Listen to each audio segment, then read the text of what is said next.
You're listening to the Betoota Advocates Weekly News Wrap on Desert Rock FM 96.5.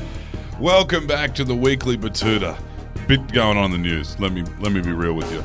We've got art prizes. We've got Magic Round in Brisbane. Some good football happening. Sport versus arts.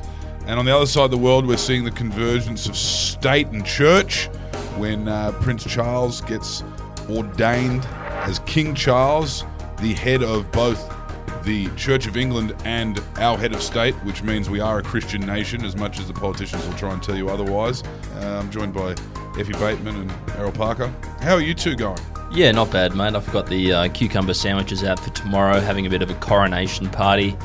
Going to go home after this and put some homemade quiche together, get the pastry done today so I can get up early tomorrow, roll the pastry out, put it in the quiche tin and get some quiche going, get some coronation chicken to put that in the lunch platter. Of course, for Her Majesty the Queen, who is no longer here because she died of some terrible disease. Yeah, 9 months now without the Queen. So time flies when you're having fun. I miss her every damn day. And what I would say is, it sounds like you are quite the royalist, Errol. No, I'm just one for pageantry. Yeah. That's what us people on the centre left say who actually enjoy these types of things. We don't want to admit that we are, into having some gangly old fuck in England, being in charge of our parliament. But we do like all the pomp. I think the word pomp has become, every time something like this happens in England, you have all these toothless poms on the news going, nobody does pomp better than the English. So look, I do enjoy a bit of pomp, but I do like it when all the pomp goes back in the pomp box. Well, I'll tell you what, Australia, we were pretty pompy. Wait, what does pomp mean? Bloody millennials. It's like pomp. Camp. Ceremony, and it's a splendid display of ceremony. Okay. And I think the most pomp I've ever seen on Australian soil was definitely the Sydney Olympics opening ceremony when Kylie Minogue came out on the giant thong, like the foot thong. That's pomp. That was very pompy. Okay. Slim Dusty, Vanessa Rossi on stage with Kylie and Nikki Webster. Pomp fest. I don't think you were around for our bicentenary in 1988, but that was also very pompy. Yeah. Which coincided with the World Expo in Brisbane. That was very pompy. Very pompy. Especially for a young Lachlan Murdoch. I think he had the time of his life, the World Expo in 88. He was just cutting his teeth in all those pubs and clubs around Brisbane, trying to get the groundwork going for what is now known as the Brisbane Broncos. And of course now hosting Magic Round, back to where we started this introduction. Just lastly, Errol, what music do you play at a coronation picnic or barbecue or soiree even? Well, look, so in the morning, a couple of my guests and I are going to be having a few cones, and then we're going to put on some Pink Floyd, British music, some Deep Purple, all the like Led Zeppelin. Like it's going to be a very drug-heavy prog rock type event. Right. Save the Queen. I've been to barbecues at your place before, and people would just drink themselves stupid and get into fights, like that time where you headbutted your brother-in-law Andy and you split the bridge of his bloody nose open, and then the kids were screaming, and then when Andy was on the ground trying to get up, you kicked him in the mouth. It's just look. I gave him a slipper. Yes. Sure, but both when I headbutted him and kicked him, I was aiming for his mouth because he was running it, and that's just what happens. You make a bit of money, your family start to gravitate around you. There's people that you're not that close with, like your brother-in-law Andy, start making requests, start asking for money, and you've got to really just nip that on the head, or as I say, give the snake the shovel.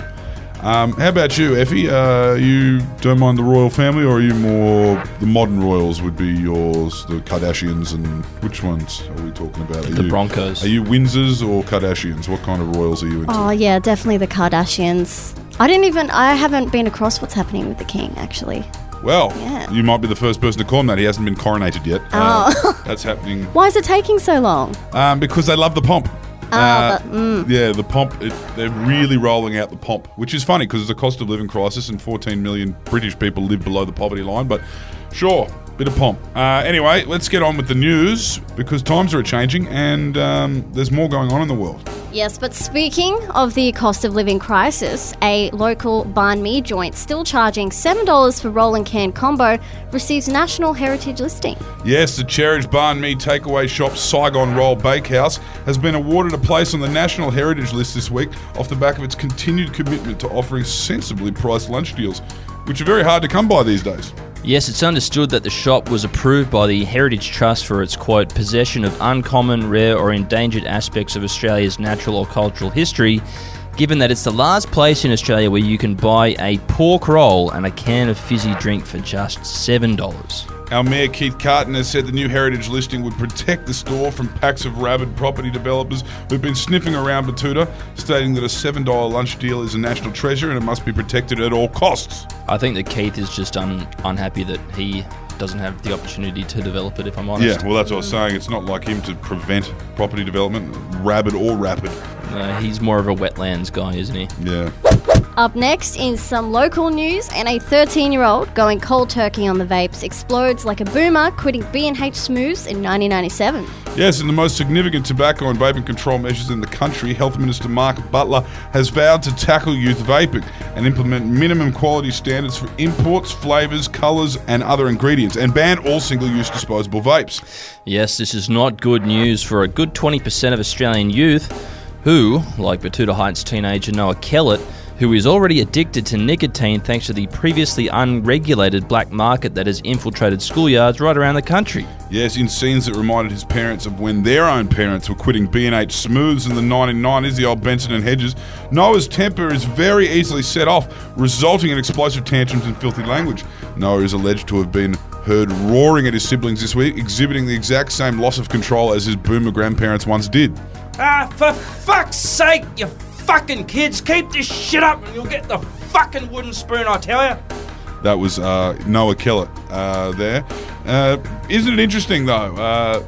Our health minister, this is what health ministers get up to when there isn't a global pandemic happening. They start talking about vapes. Mate, the only reason why they're banning vapes is because they're not getting any tax income on them. Well, you could. Dude, if they were being taxed, they would be getting so much revenue. But no, you see, they're not getting their fair share of tax money, so they're gotta ban them, dude. Well, I don't know if they are. Like, what they've done now is they have taxed them, effectively. They've said vapes have to go to pharmacies. You have to go to pharmacy to get a vape, which is, as we were speaking That's about going to earlier, save pharmacies. it's going to save they're all pharmacies fucking because having a sook they were all because- going broke because of the 60-day scripts. But the big, powerful pharmacy cartel have gotten what they wanted, and they're now able to take control of the vape market. Tinfoil hat, maybe. Can of worms? Likely. Problem solved. I imagine it's very hard to be a teacher. Well, even harder to be a teacher right now, having to deal with that. Your whole classroom smells like guava bubblegum. And you yourself having to quit vapes at the same time. It's a recipe for disaster. Yes. And some news from Betoota's French Quarter now, as upper middle class women in mid-20s torn between moving to another city or studying psychology. It's London or head shrinking. 25-year-old Rachel Hendricks has this week found herself going through the single woman's quarter-life crisis, which involves struggling to choose between fucking off to another city or studying psychology, as she's been feeling really stagnant and wants to live, not just exist. Yeah, she told the Advocate that she'd been in Betoota her whole life, and it's the same shit all the time, and that she was thinking of either London or the same for people who are too scared to move to London, Melbourne.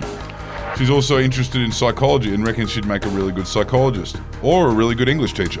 But if she studies, she'll have to stay in Betoota and probably have to live at home with her stupid parents for a while. Yeah, Tough decisions tough there. decisions. And now some sports ball, Effie. Yes, and Tassie Devils to play Satanic Derby against Melbourne Demons on blood-soaked oval for Dark Mofo. Yes, as it stands, the AFL will now have to fight Warner Brothers for the rights to the name Tassie Devils as they struggle to compete with the pre-existing Looney Tunes character in their efforts to name the 19th AFL team. However, AFL chief Gillian McLaughlin and the Tasmanian football power brokers behind the bid remained committed to the Devils brand, especially given the possibility of promoting a cross-Bass Strait rivalry with the Melbourne Demons. He said, "We're very interested in the idea of a satanic derby between the Demons and the new Tassie Devils, if everything goes to plan, that is. The dream would be that the first match the Tassie Devils play will be against the Demons on a blood-soaked oval in the middle of dark mofo. That would be so Tassie." Good on you, Gil. Enjoy your retirement, old boy. I can barely understand people from Melbourne, It's just like Well, no, he's from the Flinders Rangers. rounded. Oh, yeah, of course he is. He's from the Flinders Rangers. He's actually from that. He's from that McLaughlin, I guess you'd say, Right. dynasty that we were getting all the fucking French au pairs in. Dutton was getting He them all. might as well have been. He might have well have been speaking German. I mean, I know that a lot of his family did arrive here by U-boat in the 40s. So It's good that they've got the 19th team, but you'd think they'd be able to tackle racism in their game first. Hawthorn review still on the that's table. not Gil's family. That's South Australian Germans. Most of them came via U-boats in the 40s. Yeah, but Gil's Yeah. free settlers. They are very English. Yeah. Anyway, enough about that. Thank you for tuning in. That's your weekly Betoota Bulletin.